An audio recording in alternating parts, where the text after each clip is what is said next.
E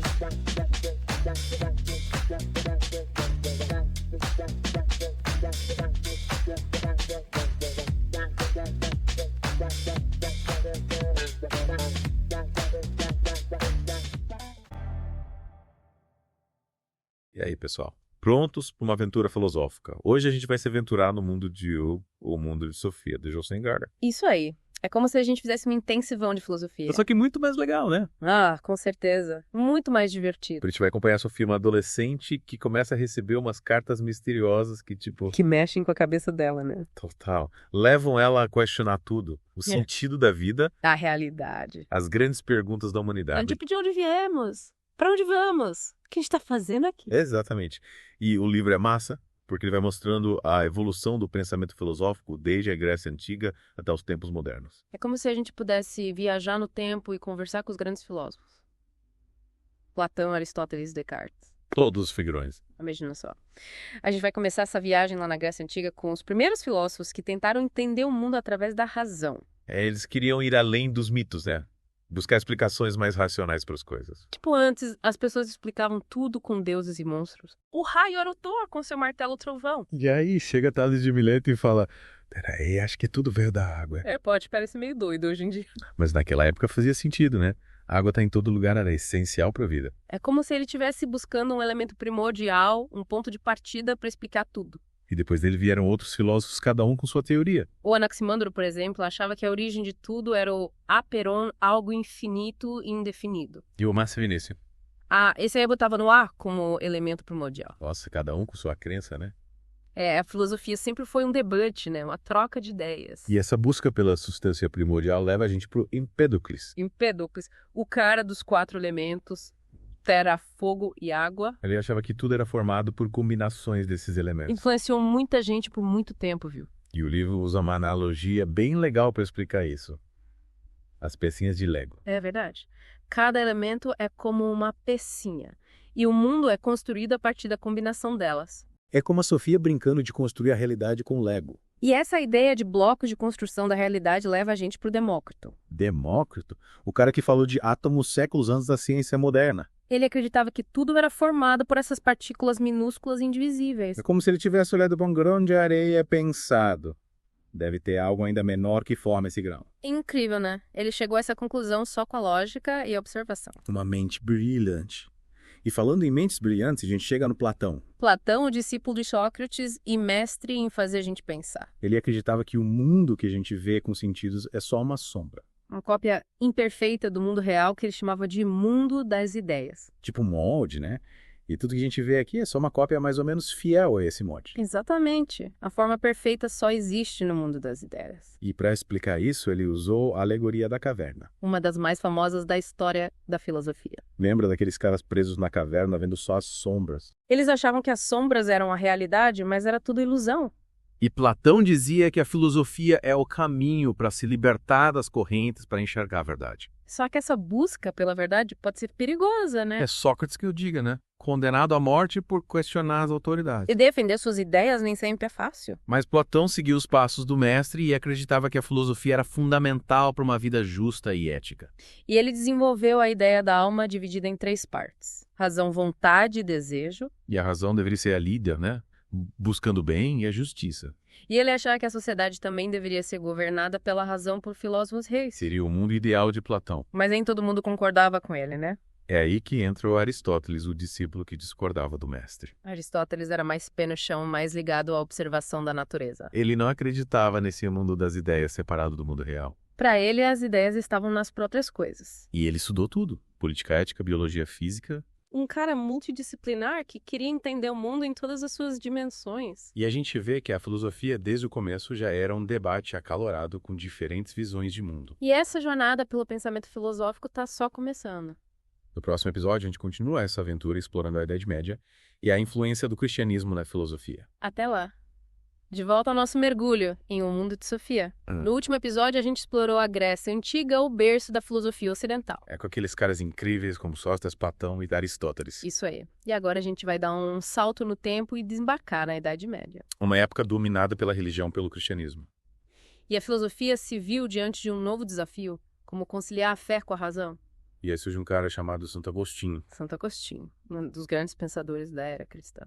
Ele tentou juntar o cristianismo com as ideias do Platão. Ele via no mundo das ideias de Platão uma espécie de reino de Deus, a cidade de Deus. E a alma humana, criada por Deus, busca retornar para essa morada celestial. A vida terrena seria então uma jornada em busca dessa união com o divino. Uma peregrinação cheia de conflitos entre os desejos da carne e a busca pela salvação. E ele explora esses conflitos de forma muito pessoal no seu livro Confissões. Um livro incrível.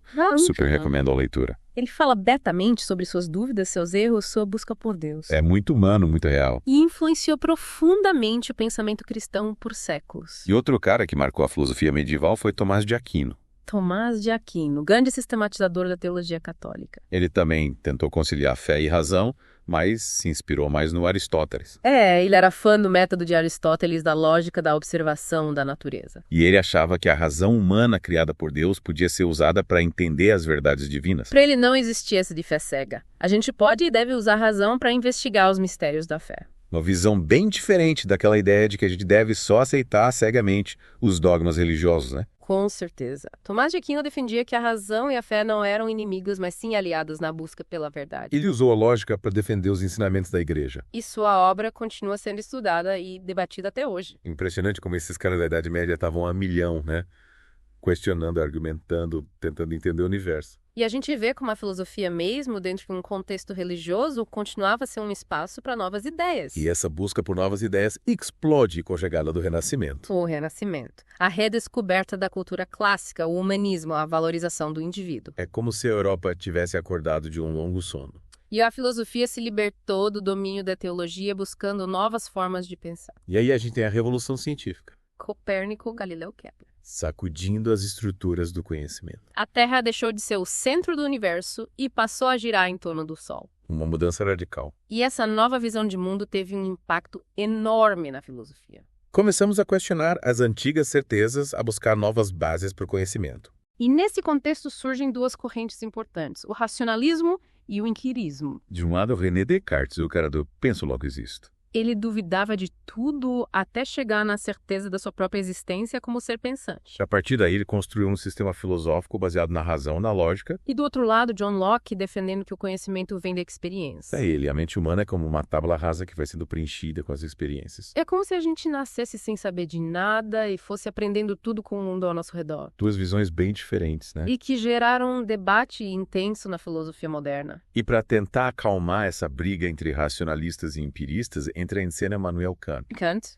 o cara que tentou mostrar que a razão e a experiência são importantes, cada uma com seu papel. Ele queria unir o melhor dos dois mundos. E ele fez isso de forma brilhante. Kant revolucionou a filosofia, mostrando que a mente humana organiza e interpreta as informações que recebe do mundo. Ele desenvolveu conceitos complexos como espaço-tempo e categorias do entendimento. E também se dedicou à ética, né? É o famoso imperativo categórico. Agir de forma que nossas ações possam ser universalizadas. É como se a gente se perguntasse, se todo mundo fizesse isso. Se a resposta for negativa à ação, provavelmente não é moralmente correta. Kant deixou um legado enorme para a filosofia, influenciando gerações de pensadores. Mas a história da filosofia não para por aí. No próximo episódio, a gente continua essa aventura explorando o romantismo, o idealismo alemão e o existencialismo. E outras correntes que agitaram o século XIX e moldaram o mundo que a gente conhece hoje. Até lá. E aí? De volta para a última parte da nossa viagem por O Mundo de Sofia.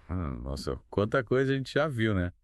Grécia, Antiguidade, Média e Renascimento. Ufa! E agora a gente chega no século XX. Preparem-se, porque o bicho pega. O século XX foi uma montanha russa de ideias. Guerras, revoluções, avanços científicos. E a filosofia tentando dar conta de tudo isso. E legal é que o livro consegue mostrar como essas grandes ideias impactam a vida da Sofia. Ela se depara com as mesmas questões que os grandes filósofos. Tipo, qual o sentido da vida? Deus existe, a gente tem livre-arbítrio. E essas são as perguntas que o existencialismo tenta responder. Existencialismo, que nome complicado. Mas a ideia é simples. O ser humano é livre para fazer suas próprias escolhas e criar seu próprio destino. E um dos caras que mais falou sobre isso foi Jean Paul Sartre, né? Isso, o Sartre. Ele dizia que o homem está condenado a ser livre. Condenado. Mas liberdade não é uma coisa boa. Mas para Sartre essa liberdade traz angústia. Angústia. Por quê? Porque a gente se vê diante da responsabilidade de criar nosso próprio sentido. Não podemos culpar ninguém pelos nossos erros. É a gente que decide quem a gente quer ser. E o Albert Camus também era existencialista, né? Sim, mas ele focava mais no absurdo da vida. Absurdo. Como assim? A gente busca sentido em um mundo que parece não ter nenhum. E como a gente lida com isso? Camus dizia que a gente deve abraçar o absurdo e encontrar beleza na própria experiência da vida. Mesmo sabendo que a morte é inevitável.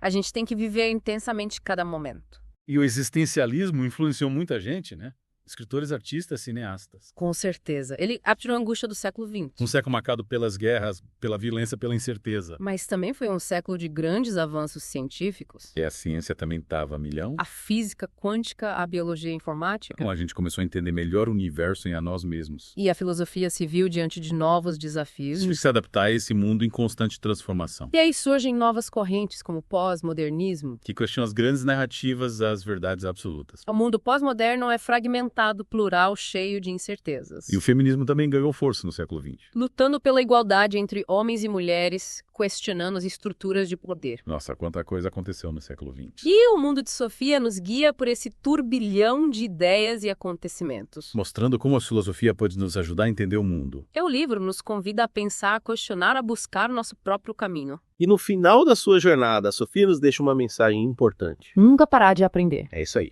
A gente nunca deve perder a curiosidade e a vontade de descobrir coisas novas. E assim chegamos ao fim da nossa odisseia textual para o mundo de Sofia. Espero que vocês tenham curtido essa aventura filosófica. E que ela inspire vocês a continuarem explorando o mundo das ideias. Para quem quiser se aprofundar no livro, o link está na descrição do episódio. E fiquem ligados porque a Odisseia Textual volta em breve com novas aventuras. Até a próxima.